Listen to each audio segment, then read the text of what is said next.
Mukiha ang Cebu City Transportation Office kung CCTO ngadto sa mga tawo nga mibabag sa operasyon nga gihimo silang mga personnel batok sa illegal parking sa Barangay Sirao, Dakbayan sa Sugbo niadtong adlawng Sabado.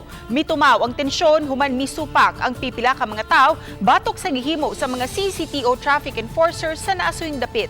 Giklaro sa pangu sa CCTO Raquel Arce nga una silang nakadawat og reklamo duha ka higayon mahitungod sa mga sakyanan nga nagpasagad lang og parking sa dapit. Hinungdan nga nag-umol siya og team alang sa illegal parking operation. Gihatagan usab kuno og higayon nga makabiya sa dapit sa wa pa iklam apan inay mutuman ang uban misukol na hinuon sa mga personnel sa CCTO. Gumikan niini giandam sa CCTO ang mga tukmang kaso batok sa mga mibabag ug misukol sa mga otoridad.